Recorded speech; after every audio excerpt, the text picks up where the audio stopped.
जय माता दी। आप सभी भाई बहन का हमारे यूट्यूब चैनल में बहुत बहुत स्वागत है। आज आपको बैसाख महीने का बहुत ही पावन और पवित्र उपाय बताने जा रही हूँ। यह उपाय आपको बैसाख महीने में करना है।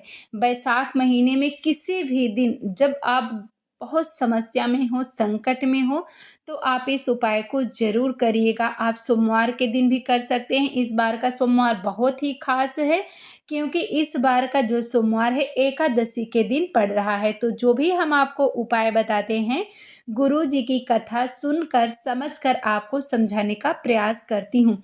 तो यह उपाय आप देख रहे होंगे बेलपत्र। आपको यह उपाय बेलपत्र से करना है। 5 बेलपत्र से आप इस विशेष उपाय को करेंगे। जो भी इस उपाय को कर लेंगे उनकी सभी मनोकामना पूरी होगी। घर में सुख शांति समृद्धि या जो भी आप सोच कर इस उपाय को करेंगे, देखिएगा बैसाख महीने में आपका कार्य अवश्य पूरा होगा। जैसा कि पूजनीय पंडित जी कहते हैं, बैसाख में के महीने में जल का बहुत ही विशेष महत्व होता है और आप मंदिर जाते हैं तो इस उपाय को ज़रूर करिएगा। आपको अपने साथ 5 बेलपत्र लेना है और 1 लोटा जल लेना है। जल आप कहाँ से लेंगे? तो अपने घर के मटके से आप 1 लोटा जल ले लीजिएगा।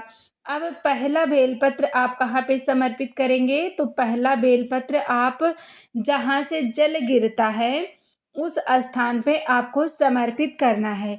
और वहाँ पे जब आप बेलपत्र समर्पित करेंगे तो पत्ती का भाग इस तरह से होना चाहिए, यानी कि चिकना भाग ऊपर हो। उसके बाद आपको दूसरी बेलपत्र समर्पित करनी है। दूसरी बेलपत्र आप कैसे समर्पित करेंगे?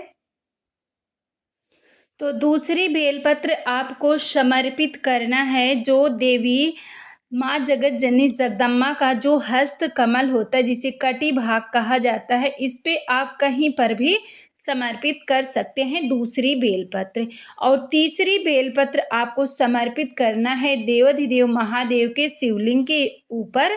जैसे आप यहाँ बैठे हैं, जिस तरफ आप बैठेंगे डंडी का भाग उसके विपरीत दिशा में होना चाहिए। जिस भी दिशा में आप बैठे हो, ध्यान रखिएगा कि डंडी का भाग आपकी तरफ ना हो, दूसरे दिशा में होना चाहिए। जैसे कि आप यहाँ पे बैठे हैं तो डंडी का भाग इस तरह हो और बेलपत्र आपकी ये हो। तो इस तरह से आपको तीसरी बेलपत्र समर्पित करनी है। अब चौथी बेलपत्र आप किस तरह से समर्पित करेंगे? तो चौथी बेलपत्र आप देख रहे हैं जो ये बेलपत्र है, इसी तरह से ऐसा चिकना भाग आपको ऊपर की तरफ करना है। और जो यहाँ पे शिवलिंग के इस स्थान पे देवी अशोक सुंदरी का स्थान बना होता है, इस स्थान पे आपको छुआना है, स्पर्श कराना है।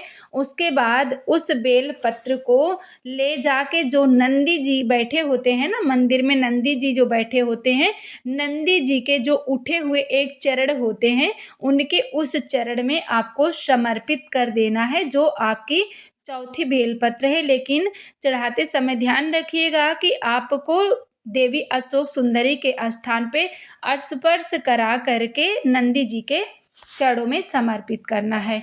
इस तरह से आप समर्पित करें चौथी बेलपत्र। अब आपकी बची हुई है 5वीं बेलपत्र।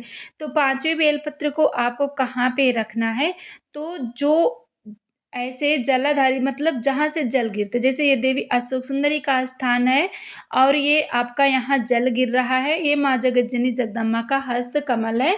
तो आप देवी अशोक सुंदरी के स्थान पर भी रख सकते हैं उस बेलपत्र को, 5वीं बेलपत्र को। नहीं तो इस इतने भाग में से कहीं पर ही आप रख सकते हैं, कहीं पर भी जहाँ से जल गिरता है और देवी अशोक सुंदरी के स्थान से लेके आप कहीं पर उसको रख दीजिएगा।